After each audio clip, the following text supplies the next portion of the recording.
Are you ready for this? Because I sure am.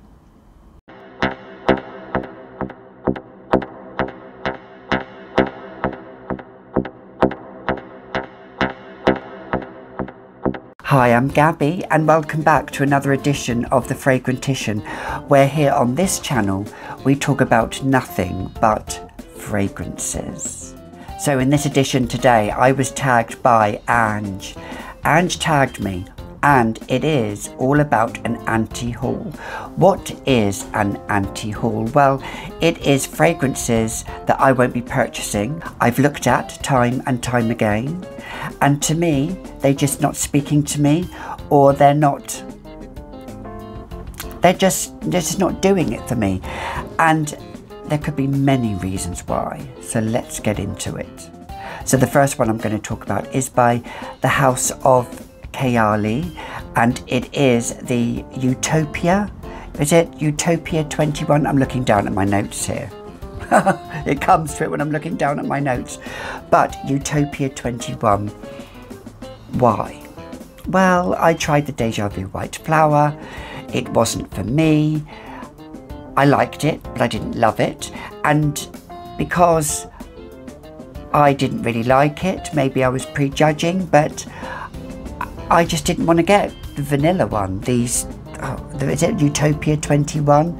I didn't want to get that one because the notes just didn't appeal to me, and some people were saying that it didn't perform really well, but others said it performed fairly well, and it was a bit of a mixed bag, but it, you know, got a little bit of hype. For me, it's just going to be a no. The next one is by Marc Jacobs, and it's actually really anything by the House of Marc Jacobs. And actually these fragrances that I'm going to be talking about, maybe apart from one, are fragrance brands I'm really not really interested in. So anything really by Marc Jacobs, but in particular the Intense Perfect. Now, I tried the original one, didn't really work for me again. Smelt okay. I had an old boss that bought it because she loved it, and I didn't really particularly care for her, so why would I want to buy a fragrance that I didn't really care for?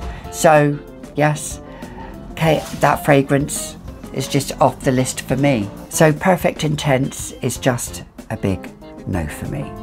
The next one is Lancôme, and that's Idole, and that's the flanker, the original, all of them. It has a real fruity note in there that I don't really appeal to. I don't know whether it's lychee or something similar to that. And no, I just didn't really like the smell of it when I smelt the original one. So why am I going to buy the flankers to it? No, that's off the list as well. Next one, Ariana Grande Cloud. That's another one off the list. That's another strike no-no for me. I think it's overhyped. I love the Sweet Like Candy, is it? Or there's a candy fragrance. Love that one, and that did surprise me, and that may well surprise some of you as well. But yeah, I want to get that one, but the Cloud, no, it just, I just felt it was a whole cacophony of a mess. I love lavender, but the lavender in it just smelt awful, combined with vanilla and cream and all of that. No. Next one, Minuit et Demi by Fragrance du Bois. There's a lot of reasons. It was launched, you couldn't sample it. I would have liked to have got a sample. It's a lot of money. Not that that's a big reason.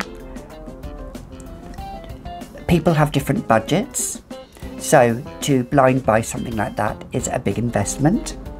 Then it was brought out into the European market, and then eventually when it was then launched to the US market, it was a long time coming, and it was meant to be a limited edition, and then they brought out more.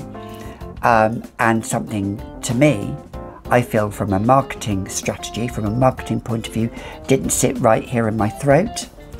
And the notes didn't appeal to me either. The notes I found were just not up my street. And even if the notes were up my street, I just didn't want to purchase it because I couldn't sample it. And it's a big investment, big investment. Also, I've heard that the performance sits close to the skin. So if I'm buying a lot for that, I want it to perform. And to me, the packaging looks absolutely lovely, but I'm not really drawn into that look. I've been around the block. I've a bit too long in the tooth now. Although I'm long in the tooth, I still embrace change and I am a flexible person.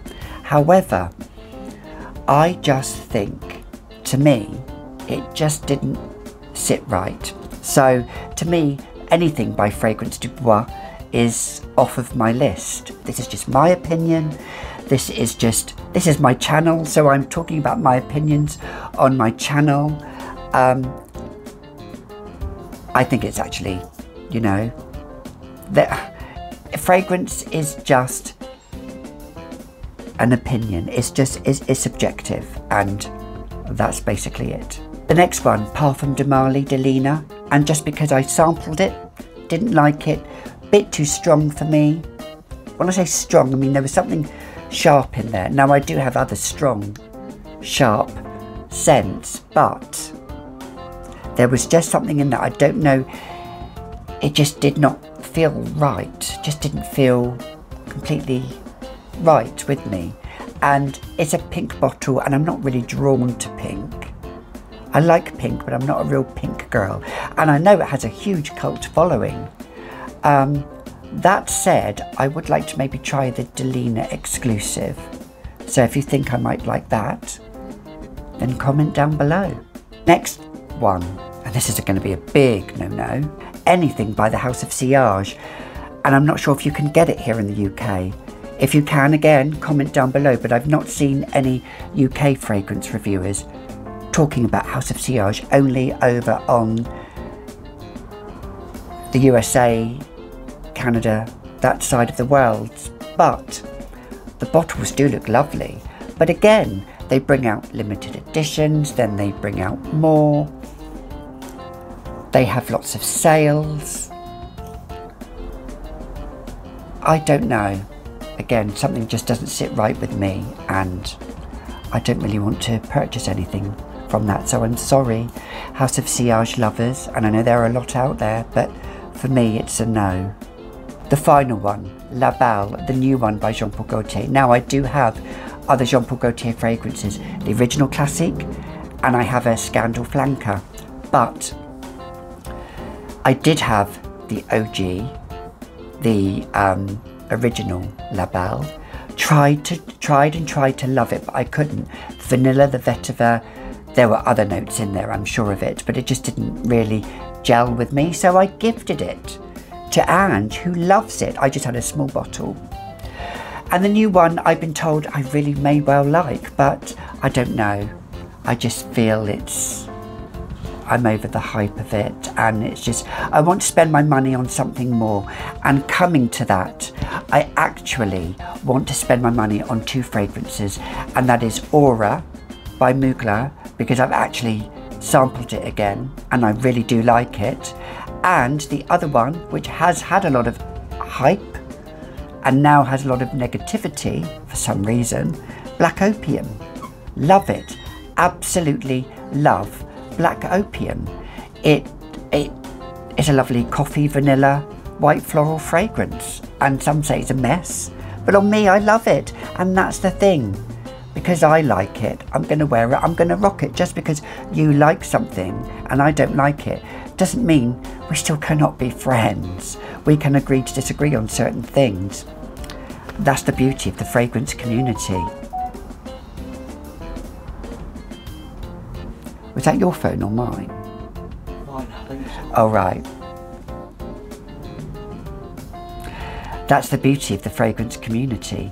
So, what are your thoughts? What's your anti-haul? I am going to tag a specific person, and the person I'm tagging is Chantel Tiffany. I'd like to see your views and your thoughts. What are you going to anti-haul, Chantel? Go check her out. She has a great channel. Go and subscribe to her if you can. But until the next time, you've been watching another edition of The Fragrantician, and I will see you all in the next video. Bye bye for now.